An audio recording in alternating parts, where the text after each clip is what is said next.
수요일 저녁에 또 잘 오셨습니다. 우리가 갈라디아서를 공부하고 있습니다. 저도 갈라디아서를 말씀을 잘 나누기 위해서 열심히 공부하고 있는데요. 제가 최근에 다시 좀 공부를 하면서 깨닫게 된 게 있어요. 그건 무엇이냐면 제가 3장 1절 할 때 좀 더 구체적으로 말씀을 드리겠습니다만, 우리가 지금 배우고 있는 이 갈라디아서가 신약 성경 전체 가운데 가장 먼저 쓰여진 성경일 가능성이 대단히 높다는 것을 다시 한번 알게 됐습니다. 퀴즈 내드릴게요, 여러분. 구약 성경은 몇 권으로 돼 있나요? 신약 성경은 몇 권으로 돼 있나요? 예전에 퀴즈 같은 거 안 해보셨어요? 해보신 분 기억나시죠? 구약은 몇 권이라고요? 3, 9. 신약은요? 아이고, 머리 좋은 분들은 금방 안 해요. 3, 9, 27. 합하면요? 덧셈이 안 되는 분들이 또 이게 그래서 구약은 39권, 신약은 27권. 그래서 39 플러스 27 하면 얼마입니까? 66권이 성경이다 라고 하는 것입니다. 그리고 신약 성경 27권 가운데 바울이 썼다고 생각되는 바울의 이름으로 되어 있는 성경은 13권입니다. 절반이죠.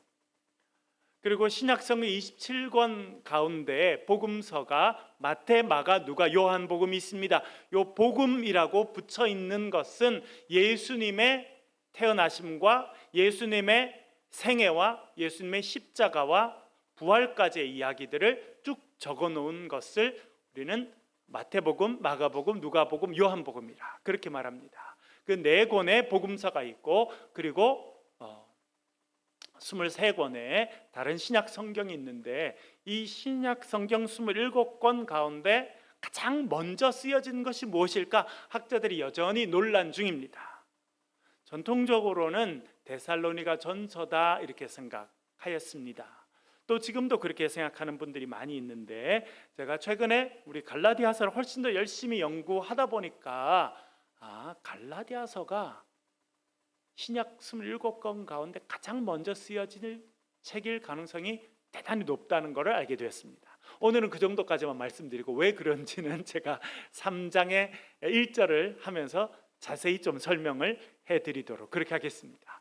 제가 최근에 그런 공부를 하고 정리를 하면서 마음이 좀 다르더라고요, 여러분. 그렇잖아요, 여러분. 우리가 뭔가 시작할 때 처음이 중요합니다. 첫 마음이 중요하고, 첫 믿음이 중요하고, 첫 헌신이 중요합니다. 저는 그런 거 언제 배웠냐면, 저 어릴 때 저희 집에서, 저희 집은 농사를 크게 짓지도 못하고 적은 규모의 농사를 짓고 겨우 이렇게 그걸로 먹고 사는 정도였는데, 여러분 철마다 농사하는 게 다르지 않습니까? 봄에 심는 게 다르고 여름 지나서 가을에 심는 것이 다르고 그렇습니다. 가을에는 특별히 이제 김장을 해야 되니까 배추도 심고 무도 심고 그러는데, 아주 볕이 좋아서 무가 잘 자라요. 그래서 무를 이렇게 추수할 때 되면, 여러분 무청이 이렇게 높이 올라가 있고 무가 이렇게 햇볕이 보이는 부분은 파랗고, 그렇죠? 밑에는 하얗고. 무슨 맛이 나요? 파란 거는 무슨 맛이 나요? 약간 단맛이 나고, 하얀 거는요? 쓴맛이 난다고요? 그건 잘못 기른 거예요. 좋은 밭이 아니라 그런 거예요. 좋은 밭에서는 약간 매운 맛이 나는데 기분 좋은 매운맛이 나요. 그러나 요 위에 파랗게 햇볕에 노출된 부분은 약간 달짝지근한 맛이 나거든요. 근데 약간 매운 맛이 나지만 달짝지근한 맛이 나서 그래 배서 먹고 그랬었는데, 그렇게 되면 저희 부모님이 꼭 제일 좋은 거를 4개를 이렇게 묶어가지고 저의 손에 딱 쥐어주고 목사님 댁에 갖다 드리라 그래가지고 제가 갖다 드리고 그랬거든요. 근데 그것만 그런 것이 아니라 처음 난 것은 다 그렇게 하셨어요. 그게 뭐든지, 심지어 우리 밭 옆에 있는 감나무의 감 중에서도 제일 좋은 거는 따서 교회 갖다 드리라고 그러고, 어떤 데는 가보면 목사님 집이 저희 집보다 더 잘 사는 것 같은데 꼭 이거 갖다 줘야 되나 이런 생각이 들 때도 있었어요. 뭐 시골의 목사님들이 뭐 얼마나 잘 살았겠습니까? 제가 보기에 그랬다 이거 이렇게 심부름하기가 좀 싫으니까 그런 생각이 들었는데도 그걸 배웠어요. 우리 부모님들은 처음 난 것은 하나님 것이라고 생각하시는구나. 그래서 처음 것을 하나님께 드리는 거예요. 그래서 저도 그걸 배워서 처음 제가 일을 해서 소득이 생기면 그것은 하나님 것이다 생각하고 이렇게 드리고 그렇게 해왔습니다. 그리고 하나님께서 그런 걸 기뻐하시는 것 같아요. 그래서 여러분 구약 성경에 보면 처음 난 것은 누구 거예요? 특별히 출애굽 때에, 그렇죠? 출애굽하기 전날 밤 어린 양을 잡잖아요. 그래서 그 문 입구에 임방과 설주에 그것을 바릅니다. 그날 밤 죽음의 전사가 내려와서 이집트에 있는 모든 처음 난 것, 사람뿐만 아니라 짐승도 다 해당됐습니다. 전부 다 죽었습니다. 그러나 어린 양의 피를 바른 그 집에 사람들 처음 난 것은요 생명을 보존했습니다.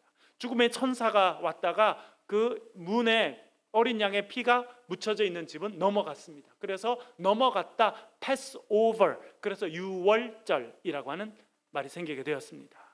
그러면서 특별히 더 처음 것은 하나님의 것이다 라고 하는 생각들이 유대인들 가운데 생기게 되었고, 어떻게 보면 그것이 우리들에게까지 이렇게 좋은 신앙의 유산으로 되어 있습니다. 여러분, 그것은 또한 우리가 잘 배우고 알고 실천해야 될 뿐만 아니라 우리 자녀들에게도 잘 전해줘야 될 중요한 신앙 유산이다, 그렇게 생각이 됩니다. 그런 의미에서 생각해 보면 신약 성경, 여러분 신약 성경이 없으면 우리가 지금 생활하고 있는, 신앙생활을 하고 있는 교회는 없었을 것입니다. 지금까지. 그렇죠? 신약 성경이 있기 때문에 교회가 세워졌고, 특별히 신약 성경 가운데서도 바울이 쓴 서신들이 있기 때문에 지금의 교회가 세워졌어요. 바울이 나가서 전도하고 바울이 교회, 에클레시아로 불렸던 하나님의 몸된 교회, 그리스도의 몸인 교회들을 세우면서 지금까지 교회가 세워져 왔고, 이 교회로 인해서 이 세상이 그래도 하나님 은혜를 누리고 있습니다. 그렇게 중요한 것이 신약 성경인데 그 중에 가장 먼저 쓰인 것이 갈라디아서다, 이렇게 생각하니까 마음이 훨씬 좀 달라지고 좀 더 감동이 있는 그런 생각들을 더 많이 하게 되었습니다. 그 갈라디아서, 신약 성경에서 가장 먼저 허락하신 갈라디아서, 어떤 분들은요, 제가 다음에 설명하겠습니다. 목사님, 그 복음서가 제일 먼저 쓰인 거 아니에요? 예수님 이야기가 있고 난 다음에 그 다음에 사도 바울도 전도하고 했는데 무슨 뭐 사도 바울이 쓴 게 제일 먼저라고 하십니까? 라고 질문하실 수도 있어요. 그 대답은 제가 다다음번에 알려드리도록 그렇게 하겠습니다. 이 가장 먼저 쓰여진 신약 성경 가운데 가장 먼저 쓰여졌다고 생각할 수 있는 이 갈라디아서에서도 가장 핵심적인 부분을 오늘 우리가 다루게 되었습니다. 물론 딴 거는 중요하지 않느냐, 대단히 중요합니다. 그러나 오늘 우리가 다루는 내용은 이 사도 바울이 목숨을 걸고라도 전했던 복음의 내용을 이야기하고 있는 것이고, 그가 게바라고 하는, 베드로라고 하는 그 당시 자기하고는 비교할 수도 없는 그런 교회의 큰 리더를 많은 사람들 앞에서 책망할 수밖에 없었던 이유를 다시 한 번 더 이야기해 주고 있습니다. 14절 말씀, 우리 지난번에 한번 읽어보았습니다만 오늘 이 말씀을 좀 더 읽어보겠는데요. 갈라디아서 2장 14절 말씀 읽어보겠습니다. 시작. 그러므로 나는 그들이 복음의 진리를 따라 바르게 행하지 아니함을 보고 모든 자 앞에서 게바에게 이르되, 내가 유대인으로서 이방인을 따르고 유대인답게 살지 아니하면서 어찌하여 억지로 이방인을 유대인답게 살게 하려느냐 하였노라. 아멘. 나는 그들이 복음의 진리를 따라 바르게 행하지 아니함을 보고, 그가, 여러분 사도 바울은 좀 열정적인 분이었습니다. 자기가 정한 것이 있으면 가운데 잘 그만두지 않았어요. 그리고 마음 먹은 것은 끝까지 이루는 그런 스타일이었습니다. 그것은 어릴 때부터 그렇게 자랐어요. 하나님께서 그를 정말 위대한 사도로 쓰시기 위해서 그의 집안에서부터 그를 훈련하셨습니다. 물론 그의 성격은 나중에 선교를 하면서 바나바하고 부딪히기도 하고, 오늘 또 본문에 보면 게바하고 부딪히기도 합니다. 아주 그렇게 뭐 이것도 좋고 저것도 좋고 다 받아들이고 그런 스타일은 못 됐어요, 사도 바울이. 여러분, 하나님께서는 성경에 보면요, 그 사람의 생김새와 그 사람의 성격까지도 하나님께서 고려해서 사람을 사용하신다, 이렇게 생각이 듭니다. 그러니까 여러분 살다 보니까 여러분 같이 사는 배우자 성격이 마음에 들어요, 안 들어요? 안 들죠. 그럼 여러분 자신은 여러분 자신 성격이 마음에 들어요, 안 들어요? 안 들어요. 그럼 어떻게 바꿀까요? 결심을 하셨을 거예요. 우리 남편 한번 바꿔보자, 우리 아내를 한번 바꿔보자. 되든가요? 아직도 된다고 믿는 사람은 인생을 조금 더 사셔야 되는 분들 안 됩니다. 잘 안 바뀌어요. 나는 바뀌든가요, 여러분? 나는 바뀌든가요? 제 아내도 가끔 그래요. 저보고 결혼하기 전에 그러더니 지금까지도 그런다고. 20년 살았으면 좀 바뀌어야 되지 않겠냐, 그런 생각을 아내도 하는 것 같은데 잘 안 바뀝니다. 근데 여러분, 한편으로는요, 그런 나의 자신을 너무 싫어하고 미워할 필요는 없어요. 하나님께서 우리의 모습, 부족한 모습 그대로지만 하나님께서 우리의 장점을 사용해서 하나님의 위대한 일들을 이루어 주실 줄로 믿습니다. 사도 바울은요, 바나바하고는 조금 달랐어요. 바나바는 품 넉넉하고 안아주고 좀 더 부드러운 리더십이었어요. 그런데 그게 비해서, 바나바에 비해서 사도 바울은 조금 뭐가 났습니다. 조금 더 딱 이렇게 정해놓은 거 있으면 그걸 딱 지켜가고 타협하려고 하지 않았어요. 그래서 그가 하나님의 몸된 교회를 세우는 역할을 감당할 수 있었습니다. 그는 어려움이 있으면 물러나고 그만두는 것이 아니라 그를 믿음으로 뚫고 나가는 사람이었거든요. 그래서 지중해 연안 전체를 다니면서 교회를 세우고, 여러분 지난 주일에도 말씀드렸습니다만 그가 붙잡혀가지고 매를 맞은 것이 한두 번이 아니었어요. 사람들이 그를 죽이려고 하니까 사도 바울을 사람들이 숨겨가지고 광주리 안에 집어넣어서 막 도망치게 하고 몰래 숨겨서 딴 동네로 보내고, 이런 일이 얼마나 많은지 몰라요. 인간적으로 얼마나 힘들었겠어요. 갈라디아서 제일 마지막에 보면 그가 말합니다. 자기의 몸에 뭐가 있다는 거예요? 자기의 몸에 그리스도의 흔적이 있대요. 이렇게 보면 여러분 보세요. 갈라디아서가 신약 성경 가운데 가장 먼저 쓰여졌다고 하는 것은 사도 바울이 사역 초기에 쓴 편지라고 생각되는데 벌써 그의 몸에는 그리스도의 흔적이 있었다는 겁니다. 무슨 의미예요? 많이 매맞고 감옥에 던져지고, 그것이 누군가 봐도 몸에 흔적이, 상처가 있을 만큼의 고통을 당한 사람이었다는 거예요. 그러나 그는 그만두지 않습니다. 아마 그가 가운데 그만뒀으면 지금의 우리의 교회는 없었을 수도 있겠다, 그런 생각을 해보게 됩니다. 특별히 그는 뭘 타협하지 않았냐면 복음의 진리는 타협하지 않았습니다. 복음의 진리. 오늘 그 단어가 쓰이고 있죠, 여러분. 갈라디아에서는 딱 2번 복음의 진리라는 단어가 나옵니다. 오늘 본문에 나옵니다. 복음의 진리를 따라 행하지 아니함을 보고 모든 자 앞에서 게바에게 이르되. 그러니까 게바, 베드로라고 하는 그 당시 그하고는 비교할 수 없을 만큼 초대교회의 가장 큰 리더였던 그 게바를 많은 사람들 앞에서 공개적으로 그가 비판할 수밖에 없었던 것은 그가 복음의 진리대로 행하지 않았기 때문이다, 그렇게 이야기해 주고 있습니다. 그러면 여기서 말하는 복음의 진리는 무엇입니까, 여러분? 복음의 진리는 무엇입니까? 그것을 잘 알려면 지난번에 우리가 살펴보았던 중요한 단어가 있는데 다른 복음이라고 하는 단어가 있습니다. 사도 바울이 가르치는 복음이 있고 다른 복음이 있어요.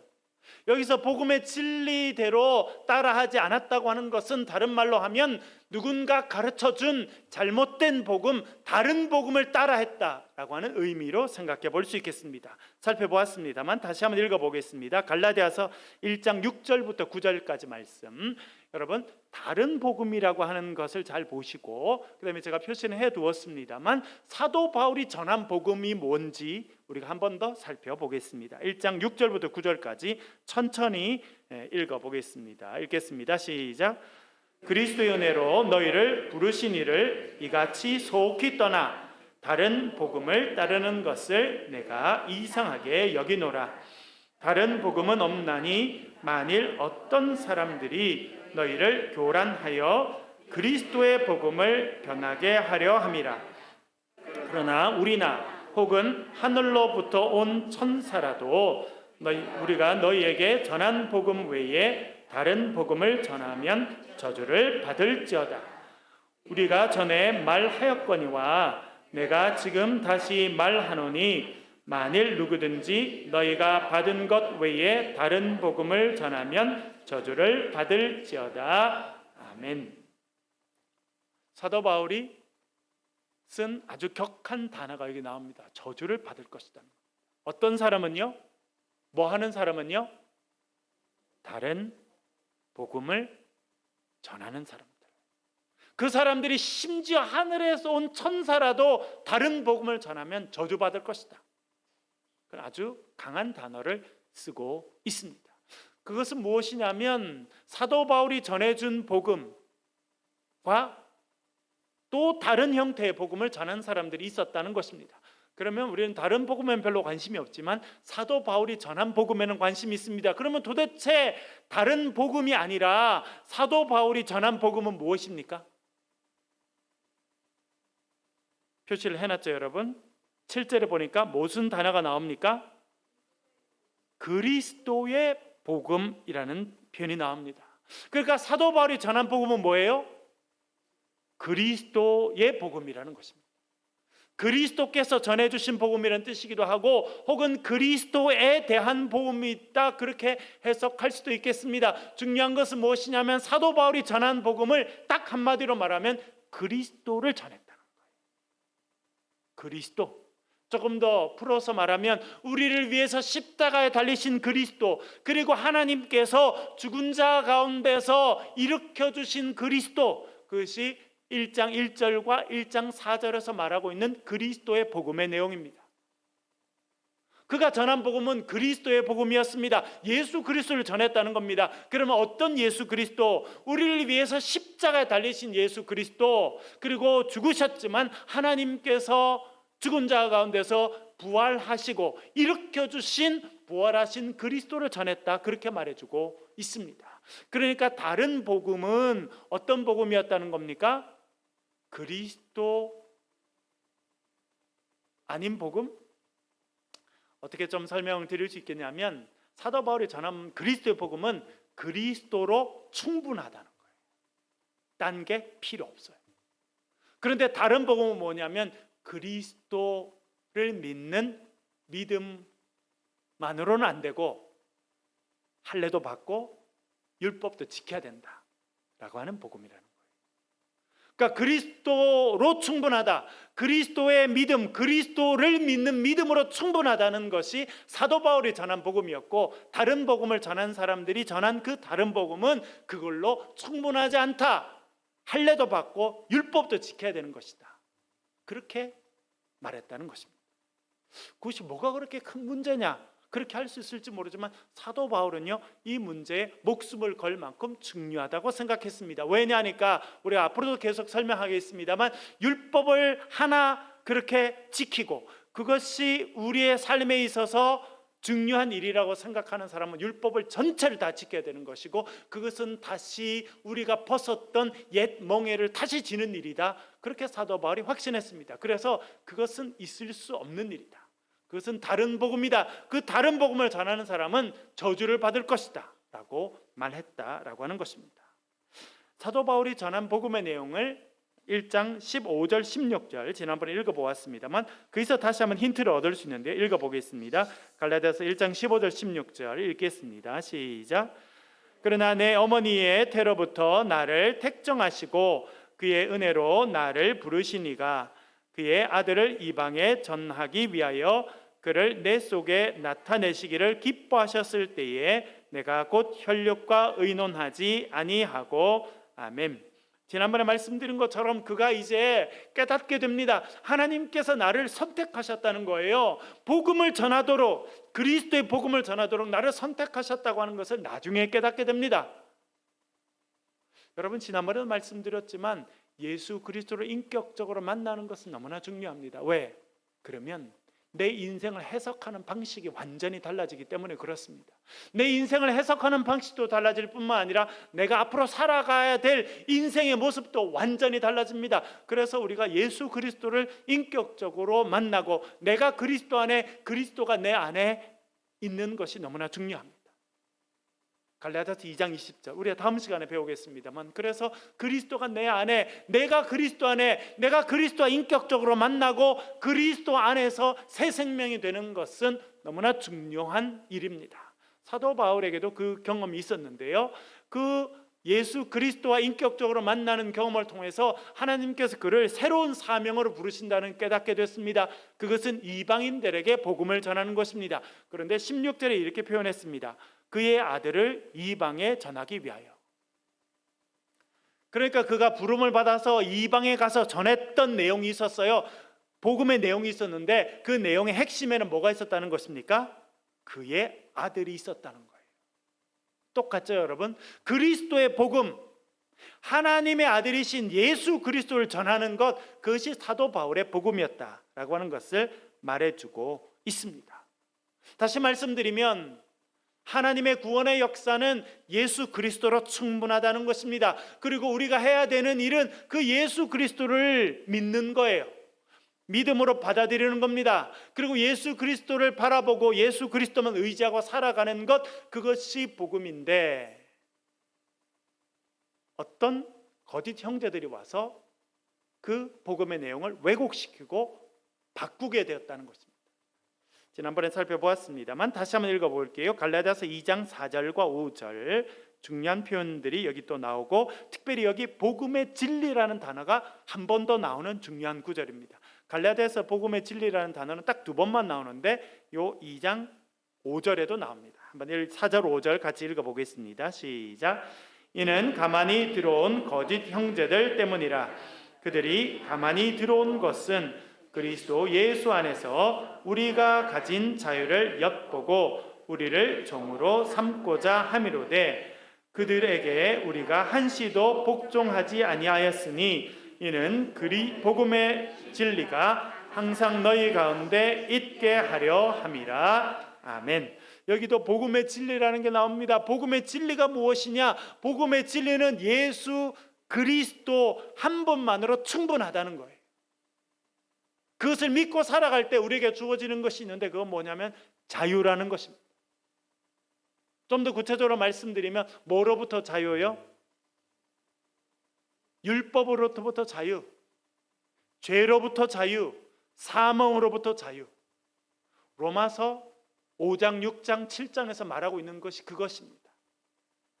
우리가 특징만 살펴보고 구체적인 내용은 로마서에 살펴보지 않았습니다만, 로마서 5장, 6장, 7장에서 그가 말하고 있는 자유가 있습니다. 예수 그리스도 안에서 우리가 누리는 자유는 무엇이냐면 율법으로부터 자유되고요, 죄로부터 자유, 그리고 사망으로부터 자유입니다. 지난번 저희들이 고린도전서 15장을 살펴볼 때 제가 말씀드렸던 거 기억나시죠? 제가 설교하면서도, 몇 주 전에 설교하면서도 말씀드렸습니다만, 사도 바울이 정말 대단한 사람이에요. 사망을 향해서 조롱하잖아요. 사람들은 다 사망이 오는 게 겁나고 무섭고 그런데 사망을 똑바로 바라보고, 야 사망아, 너의 쏘는 것이 어디 있느냐? 너의 승리가 어디 있느냐? 너의 쏘는 것이 어디 있느냐? 너의 쏘는 것은 뭐요? 사망이 쏘는 것이 뭡니까? 사망이 쏘는 독침이 뭐라는 겁니까? 죄고, 죄가 역사하는 힘의 통로는 뭐라는 겁니까? 율법이다. 그래서 율법과 죄와 사망을 같이 묶어놓은 중요한 구절이 고린도전서 15장에 나옵니다. 그러니까 사도 바울은 그렇게 생각하는 거예요. 우리가 율법에 묶이기 시작하면 그 율법은 우리를 어디로 이끌어 갈 거다? 죄로 이끌어 갈 거고, 우리가 죄의 지배를 받으면 죄는 반드시 우리를 어디로 이끌어 갈 거다? 사망으로 이끌어 갈 거라는 거예요. 그래서 죄의 싹은 무엇입니까? 싹이라고 하는 것은 뭐냐면 열심히 죄를 위해서 봉사하면 그런 뜻이에요. 열심히 죄를 위해서 일하면. 여러분, 오늘 쉬는 날입니다만 평일날 많은 사람들이 열심히 일합니다. 오늘 날씨가 참 더웠는데 어떤 분들은요, 오늘도 밖에 나가서 땀 흘리고 일했어요. 그렇게 일하고 나면 저녁에 뭘 받아요? 뭘 받아요? 싹을 받죠. 물론 요즘에는 다 그 통장으로 들어가 버려가지고 내가 얼마 받는지도 모르는 사람이 대부분. 제가 참 인상적인 거는, 제가 교육 전도사를 했던 교회가 있었는데 그 교회는 한 달에 한 번 사례비를 받을 때, 저는 뭐 교육 전도사니까 뭐 파트타임이니까 정말 조금 받았죠. 그 목사님은요, 꼭 봉투에다가 현금을 담아 주셨어요. 그래서 왜 그러냐 그랬더니 요즘에는 그냥 다 온라인으로 통장에 들어가고 나니까 남편이 하루라도 이렇게 어깨를 피는 날이 없더라는 거예요. 그렇죠? 얼마가 언제 들어왔는지 잘 모르고 한국 문화 가운데서는 많은 부분 이제 아내분들께서 그거를 잘 지혜롭게 잘 사용하셔서 너무 좋은데, 자기가 보니까 이게 좀 섭섭하더라는 거예요. 물론 오래전 이야기입니다. 벌써 20년도 넘은 이야기인데, 그래서 그 목사님은 꼭 이렇게 사례를 주는 주일날 저녁에는 다 모았어요. 그리고 봉투를 이렇게 일일이 다 이렇게 나눠 주셨는데, 어떤 데는 꼭 그런 것도 어떤 느낌이 드냐면, 이게 싹을 받는 거구나, 그렇죠? 딱 그런 느낌이 이제 들어서 좋았는데, 이제는 다 없어지게 됐죠. 열심히 일하고 나면 뭘 받아요? 일한 대가, 싹을 받습니다. 근데 성경이 특별히 사도 바울은 뭐라 그러냐면, 너희들이 죄를 위해서 열심히 살고 죄를 위해서 열심히 일을 하고 나면 대가를 받는다는 거예요. 그 죄를 위해서 받은 대가가 뭐예요? 사망을 받는다는 거예요. 얼마나 허무해요. 열심히 일했어요. 열심히 수고가 있었어요. 근데 그 결과는 사망이라는 거예요. 그게 죄를 위해서 일하는 사람들이 경험하는 거라는 겁니다. 그러나 예수 그리스도 안에 있는 자에게는 정죄함이 없어요. 그리고 우리에게 주어지는 것은 무엇입니까, 여러분? 영원한 생명이에요.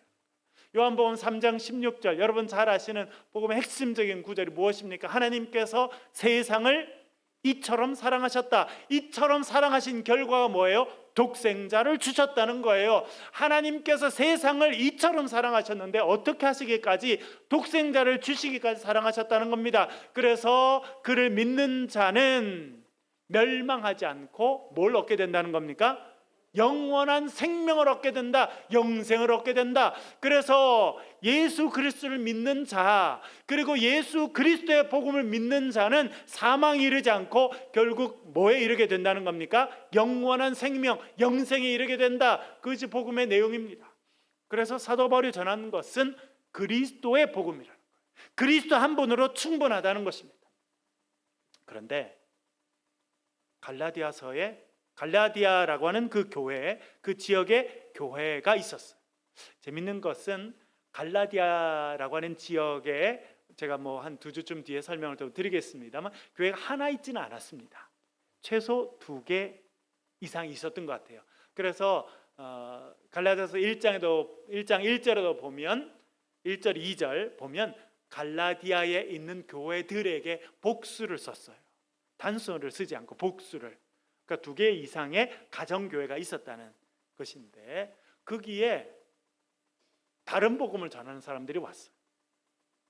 그 사람들은 뭘 이야기했냐면, 예수 믿는 거 좋지, 우리도 믿어, 예수 믿는 거 너무 좋아, 그러나 그걸로 하나님의 자녀가 되기에는 불충분해 라고 이야기했다.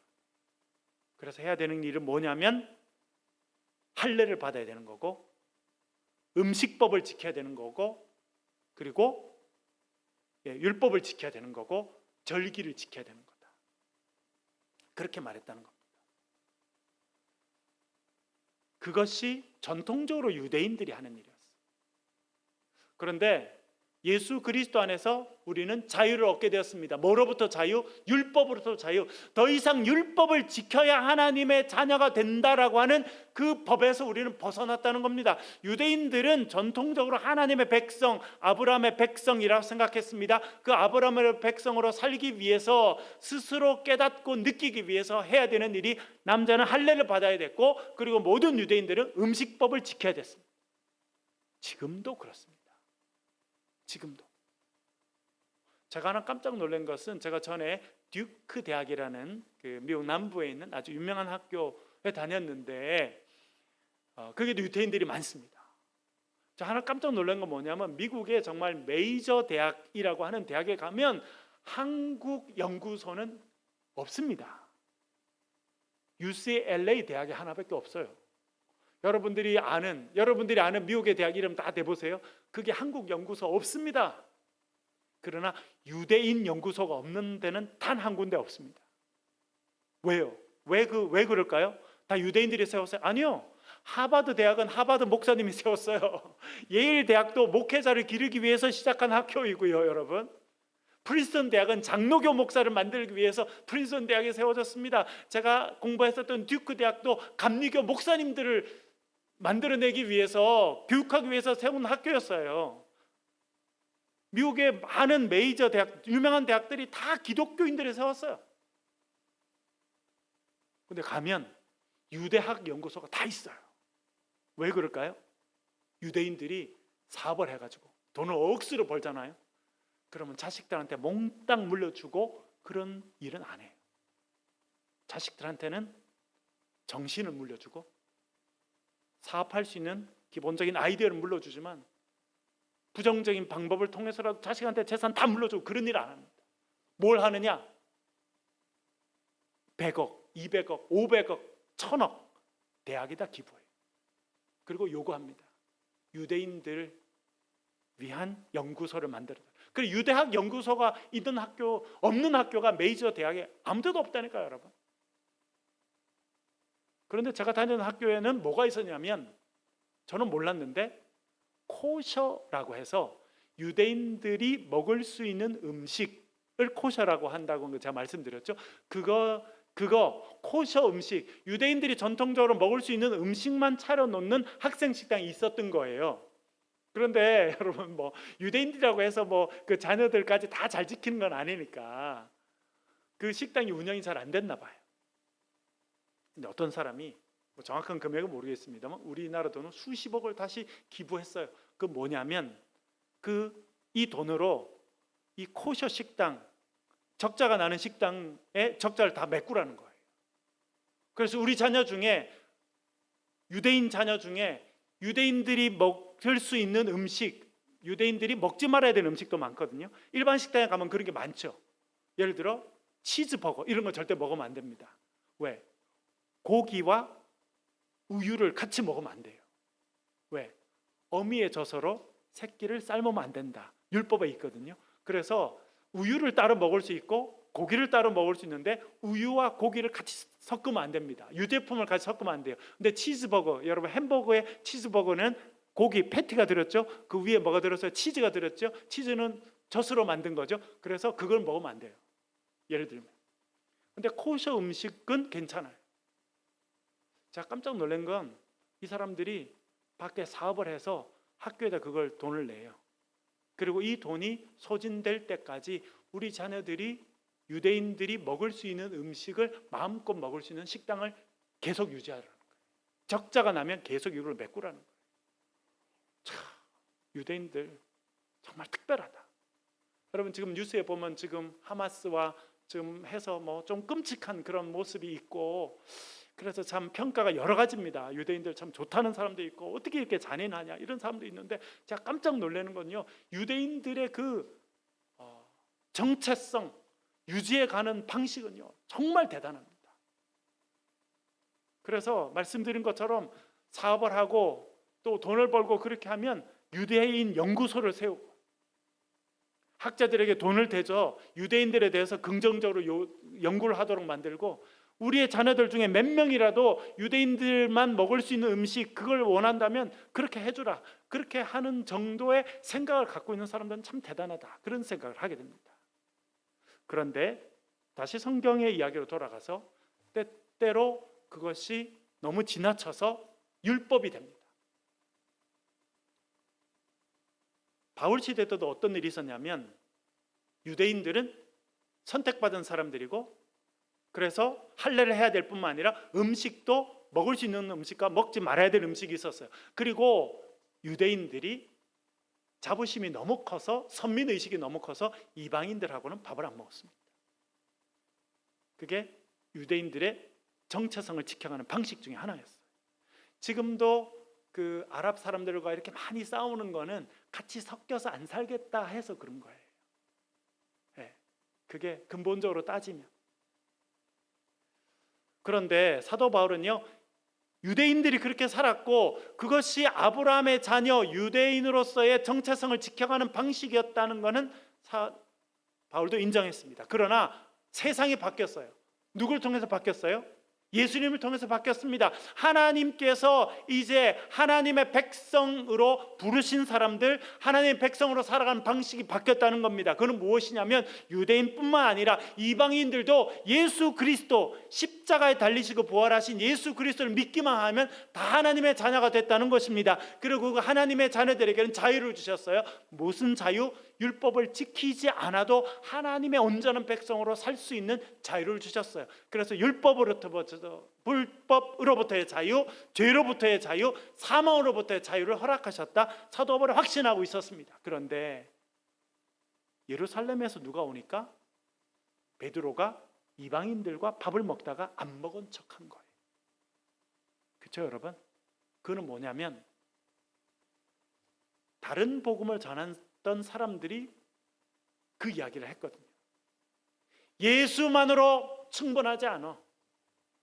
하나님의 자녀가 되려고 그러면 전통적으로 유대인들이 지켰던 음식법도 지키고 절기도 지키고 할례도 받아야 돼. 율법을 지켜야 돼. 그렇게 말했다는 거예요. 그런데 이 베드로가 예루살렘에서 사람들이 오기 전까지는 자유를 누렸어요. 이방인들하고도 다 어울려서 밥 먹고 우리는 그리스도 안에 하나다 했는데 예루살렘에서 사람이 오니까 아닌 척 했다는 거예요. 위선적인 행동을 한 거죠. 그렇죠? 근데 사도 바울은 그걸 그냥 넘어갈 수 없었습니다. 왜? 그가 그렇게 하는 행동은 예수 그리스도 한 분만으로 충분하다라고 하는 복음의 진리를 깨뜨리는 것이라고 생각해서 그런 거예요. 이제는 예수 믿지만 우리도 율법을 받아들이고 이방인들과 밥 먹지 않고 또 우리가 먹어야 될 음식을 따로 준비해서 먹겠다라고 하는 유대인들이 전통적으로 살아왔던 방식을 받아들이고 율법을 받아들이는 행위였다라고 사도 바울이 판단했습니다. 그래서 그것은 복음의 진리를 따라 행동하는 것이 아니다 판단하게 되었던 것입니다. 그래서 그가 개발을 많은 사람들 앞에 책망할 수밖에 없었다. 그렇게 이야기하고 있습니다. 그러면 사도 바울이 갈라디아서를 통해서 말씀하려고 하는 가장 핵심적인 것은 무엇이냐? 율법이 아니고 믿음만으로 충분하다는 거예요. 2장 15절 16절 같이 한번 읽어보겠습니다. 갈라디아서 2장 15절 16절 같이 한번 읽겠습니다. 시작.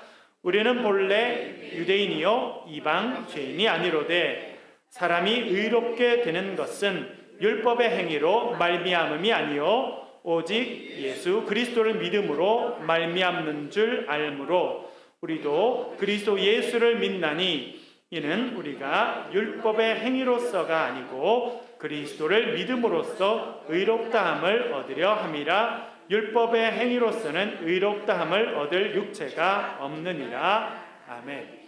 여러분 화면에 있는 분들은 화면을 또 보시고 또 프린트물이 있는 분들은 프린트물을 보시고 성경이 있는 분은 성경을 보시고요. 16절에서 펜이 있는 분들은 꺼내가지고요. 율법의 행위라는 단어가 몇 번 나오는지, 믿음 혹은 믿는다라고 하는 것이 몇 번 나오는지, 의롭다라고 하는 단어가 몇 번 나오는지 한번 동그라미 쳐보시겠어요, 여러분?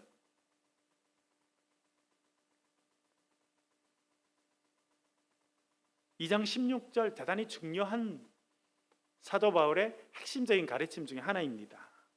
율법의 행위라는 단어가 나오죠. 몇 번 나오는지 한번 동그라미 쳐보시고, 사람이 의롭게 된다, 의롭다라고 하는 단어가 몇 번 나오는지 동그라미 한번 쳐보시고, 그리스도를 믿는다 혹은 믿음이라고 하는 단어가 몇 번 나오는지 한번 동그라미 쳐보시겠어요? 몇 번 나오나요, 여러분?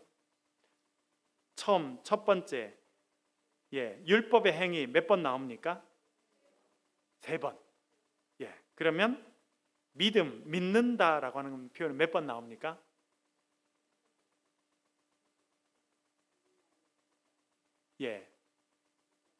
5번 나오는 사람 있어요?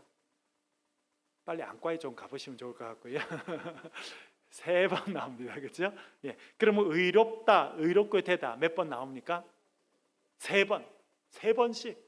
사도 바울이요, 이 한 구절을 쓰기 위해서 엄청 노력을 했다는 걸 알게 됩니다. 그는요, 수사학은 뭐냐면 말하고 글 쓰는 훈련을 전문적으로 받은 사람이거든요. 그래서 그가 이렇게 씁니다. 우리 화면에 좀 띄워주시고요. 제가 표시를 좀 해보았습니다.